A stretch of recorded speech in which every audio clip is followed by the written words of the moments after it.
sofrimento faz de você uma pessoa muito melhor ou muito pior do que era. As provações, as tribulações da vida ou edificam ou destroem. O fato é que você nunca mais é o mesmo depois da experiência do sofrimento agudo e intenso. É sobre essa verdade, é sobre isso que eu quero conversar com você nessa oportunidade. Essa já é a nossa sexta conversa sobre o tema Caminhando com Deus em meio ao sofrimento. Espero que essas reflexões, que essas conversas sobre esse assunto tão nosso, ou seja, tão humano, tão de gente, estejam ajudando e abençoando você de alguma forma. De acordo com a Sagrada Escritura, de acordo com a Bíblia, um dos maiores propósitos e aplicações do sofrimento diz respeito à glória de Deus. Na verdade, não há nada que revele, que comunique, que transmita a glória de Deus tanto quanto o sofrimento. A glória de Deus é perfeita. Ela não pode ser aumentada. No entanto, nós, homens e mulheres, podemos engrandecer essa glória cada vez mais. O salmista ensinou isso repetidas vezes. Podemos engrandecer a glória do Senhor. Se Deus for tratado como Deus durante o sofrimento, então o sofrimento revela e apresenta o ser divino para nós em toda a sua grandeza, beleza e soberania. O apóstolo Paulo, escrevendo pela segunda vez aos Coríntios, afirmou que a leve e momentânea tribulação do cristão, do crente, produz uma glória absolutamente incomparável. Diante de tudo isso, devemos, portanto, confiar em Deus, porque Ele é Deus, Ele não é nosso mero conselheiro ou assistente pessoal. Devemos confiar em Deus porque Ele merece, Ele é digno disso e não porque seremos beneficiados de alguma forma. Eu quero, nessa ocasião, chamar a sua atenção para 3 lições, para 3 possíveis consequências do sofrimento. A primeira lição: o sofrimento transforma nossas atitudes em relação a nós mesmos. As grandes dificuldades e apuros da vida revelam que sempre fomos vulneráveis. Essas dificuldades revelam que sempre fomos dependentes do Senhor. O sofrimento simplesmente nos leva a perceber e identificar isso com mais rapidez, com mais facilidade. O sofrimento geralmente traz à tona o que há de pior em nós. E o sofrimento nos leva a examinar a nós mesmos e a perceber as nossas próprias fraquezas. Em situações muito graves, muito adversas, o sofrimento mostra nossas falhas interiores, de um modo que nós temos condições de sairmos da nossa negação emocional a fim de lidarmos com essas situações. Nossas ansiedades mais íntimas, o nosso gênio forte, a opinião talvez irrealista de nossas habilidades, de nossas capacidades, a tendência de mentir ou de ocultar a verdade, nossa indisciplina, nossa preguiça, enfim, todas essas coisas, tudo isso vem à tona, se revelam por ocasião do sofrimento. Na verdade, tudo está relacionado ao coração. A palavra-chave é coração. Na Bíblia, o coração é a fonte de toda a motivação humana. Aparecendo aproximadamente 1000 vezes na Bíblia, a palavra traduzida como coração pode ter uma gama variada de significados, mas na sua essência estão as nossas motivações. Resumindo, a raiz motivadora do coração é aquela expressão eu quero. Quero chamar a sua atenção para o texto do Antigo Testamento, Provérbios capítulo 4, verso 23, que diz: sobre tudo o que se deve guardar, guarda o coração. Por quê? Porque dele procedem as fontes da vida. Esse versículo encontra-se dentro de um contexto maior, dentro do livro de Provérbios, que se dedica ao tema, ao conselho: não se desvie do caminho certo. O comparativo, sobretudo, constitui o padrão pelo qual a qualidade de guardar o coração é medida. Isto é, essa tarefa deve ser considerada mais importante do que qualquer outra atividade, do que qualquer outra coisa. Devemos guardar o nosso coração. A palavra hebraica traduzida por guardar comunica a ideia de montar guarda, comunica a ideia de manter algo sob custódia ou controlar isso como prisioneiro.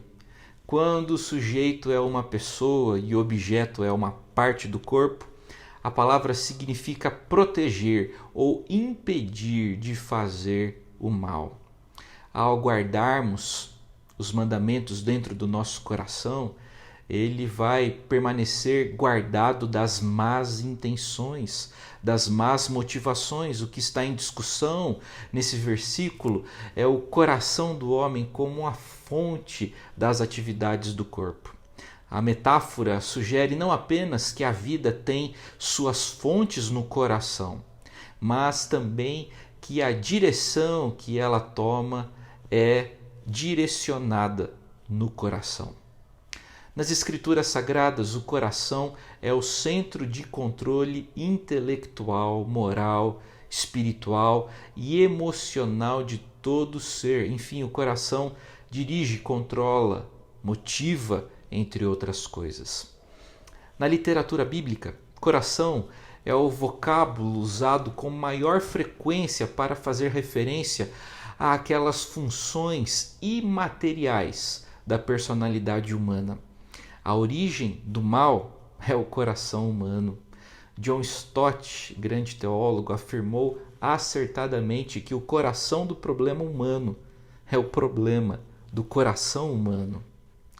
Nosso coração é como uma fonte muito profunda, como uma caixa d'água. Normalmente o depósito grosso de barro no fundo não pode ser visto, nem é notado. Mas mexe a caixa d'água para ver. Quando as águas são agitadas pelo vento da emoção violenta, a sujeira de aparência e cheiros mais malignos, aquela ira, malícia, lascívia, ódio, crueldade, vingança, tudo isso brota das profundezas até a superfície e ficamos horrorizados com o que tem lá dentro. Ficamos horrorizados com a visão das maldades que o nosso coração é capaz. Segunda lição: o sofrimento fortalece nosso relacionamento com Deus de maneira inigualável. O sofrimento faz isso, ele testa a nossa ligação com Deus. A experiência do sofrimento pode fazer com que a gente perca a vontade de orar, ou a experiência do sofrimento pode nos fazer aprofundar nossa amizade com Deus. Quando as coisas estão bem, como você sabe que ama a Deus, ou você sabe que ama apenas aquilo que Ele faz por você? No sofrimento é como se o Senhor nos dirigisse à seguinte pergunta: você me amava antes ou amava só as coisas que eu lhe dava? O sofrimento revela as falhas ou talvez a falsidade da nossa fé no Senhor. O escritor e conselheiro bíblico Jay Adams resume sua abordagem bíblica ao sofrimento da seguinte forma: Deus está no sofrimento. Deus está operando algo. Deus está operando algo para o bem, visto que Deus é o Deus do Evangelho da Graça, bem como o Rei acima de toda a criação. Ele tem propósitos que são soberanos no sofrimento. E seus propósitos são sempre para o bem. Parafraseando C.S. Lewis, nós nos costumamos a nos conformar com muito pouco. Não queremos mais que o alívio imediato do sofrimento, quando Deus quer nos dar muito mais. Deus quer nos dar coisas que durarão para sempre. Deus quer nos dar coisas que durarão para a eternidade. Ele quer nos dar uma nova disposição de obediência à sua palavra. Santidade que conduzirá à justiça e paz, perseverança, caráter, esperança e um conhecimento de sua presença em nossa vida pelo seu Espírito. Em resumo, Deus quer nos dar o seu próprio reino. Terceira lição que aprendemos é que o sofrimento é uma espécie de pré-requisito se desejamos ser úteis às pessoas que passam por tribulações. Depois de sofrermos, nós nos tornamos mais solidários, nos tornamos mais capazes de ajudar os que sofrem. O sofrimento produz sabedoria se lidarmos bem com ele e não permitirmos que o sofrimento nos torne insensíveis. Isso pode acontecer também. Convido você agora a considerar a bonita mensagem de Paulo em 2 Coríntios, capítulo 1, versos 3 e 7. Ou melhor, 3 a 7. Bendito seja o Deus e Pai de nosso Senhor Jesus Cristo, o Pai de misericórdias e Deus de toda a consolação. É Ele, é Deus que nos conforta em toda a nossa tribulação, para podermos consolar os que estiverem em qualquer angústia, com a consolação com que nós mesmos somos contemplados por Deus. Porque assim como os sofrimentos de Cristo se manifestam em grande medida a nosso favor, assim também a nossa consolação transborda por meio de Cristo. Mas se somos atribulados, é para o vosso conforto e salvação. Se somos confortados, é também para o vosso conforto, o qual se torna eficaz, suportando vós com paciência os mesmos sofrimentos que nós também padecemos. Versículo 7. A nossa esperança a respeito de vós está firme, sabendo que, como sois participantes dos sofrimentos, assim o sereis da consolação. Assim como vocês participaram dos sofrimentos, vocês também participarão do consolo, da consolação. Essas são palavras preciosas. O apóstolo dos gentios inicia 2 Coríntios com uma doxologia. Paulo não podia cantar sobre suas circunstâncias. Elas eram desfavoráveis por ocasião da redação da epístola. Porém, Paulo podia cantar sobre o seu Deus, o Deus que está no controle de todas as circunstâncias. Paulo declara no verso 3: Bendito seja o Deus e Pai de nosso Senhor Jesus Cristo, Pai de misericórdias e Deus de toda a consolação. A palavra grega traduzida por bendito é uma forma judaica de louvor a Deus, reconhecendo Deus como fonte de todas as bênçãos. Nesse verso, Paulo faz 3 declarações distintas acerca de Deus. A primeira declaração é que Deus é o Pai de nosso Senhor Jesus Cristo. O Filho é eternamente gerado do Pai e o Filho é a exata expressão do Pai. O Pai vê em nós filhos quando vê seu Filho em nós.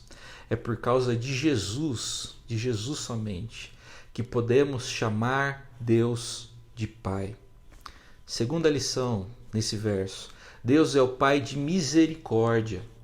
Deus é a fonte inesgotável de todas as misericórdias de que os crentes são e serão no futuro objeto. O que é misericórdia? A misericórdia de Deus é a eterna disposição que o ser divino tem de nos tratar de forma graciosa e bondosa, e não em conformidade, em consonância com os nossos erros, delitos e pecados. Terceira lição que aprendemos, terceira declaração sobre Deus. Deus é o Deus de toda a consolação. Só Deus pode consolar de forma real e permanente. A indústria farmacêutica fatura milhões anualmente pelo fato de nós não gostarmos de experimentarmos dor. Todavia, analgésicos não podem curar nossa alma. Analgésicos não podem curar o nosso coração.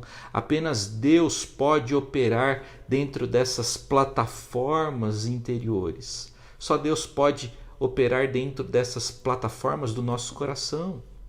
Depois de descrever um pouco dos atributos divinos, Paulo descreve a atividade do Senhor, a atividade divina nos corações dos crentes no verso 4. Veja lá. É Ele que nos conforta em toda a nossa tribulação, para podermos consolar os que estiverem em qualquer angústia, com a consolação com que nós mesmos somos contemplados por Deus. A palavra grega traduzida por conforta tem um sentido curioso, especial.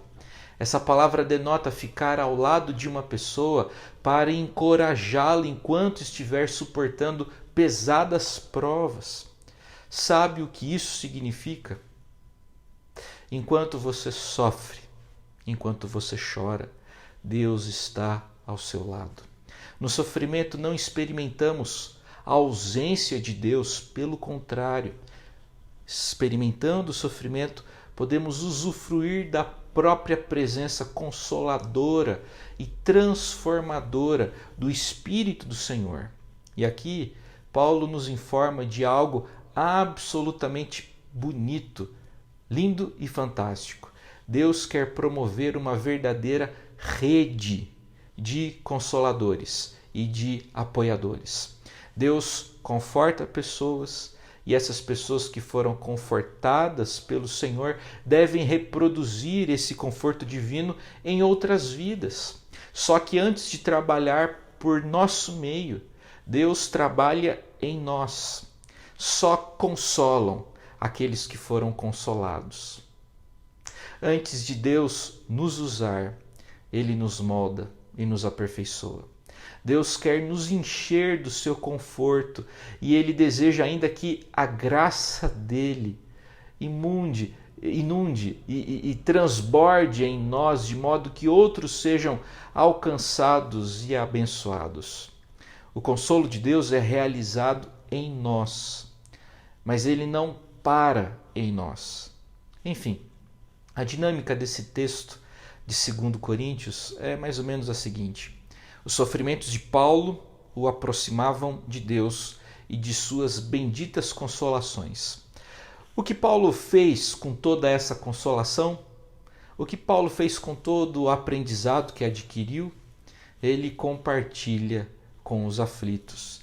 E os aflitos, por sua vez, deverão reproduzir o consolo que experimentaram com outras pessoas. O resultado disso é o estabelecimento de uma verdadeira espécie de rede de encorajamento, uma rede de consolação. Dessa forma, a igreja se transforma numa comunidade de consoladores, de gente que recebe e de gente que dá encorajamento e apoio. Eu quero concluir essa nossa reflexão dizendo o seguinte. Eu comecei essa reflexão afirmando que o sofrimento faz de você uma pessoa muito melhor ou muito pior do que era. E aí? O que está acontecendo com você? O que o sofrimento está fazendo com você, com o seu coração? O sofrimento está transformando você numa pessoa madura ou numa pessoa amarga? O sofrimento está transformando você em uma pessoa solidária ou egoísta? Enfim, o sofrimento está te edificando ou está te destruindo? A minha expectativa e oração é que a experiência do sofrimento ajude você a melhorar. Por mais que a experiência do sofrimento não seja agradável, ela é muitas vezes necessária para o nosso aperfeiçoamento. Que o Senhor te abençoe e te fortaleça em nome de Jesus. Amém.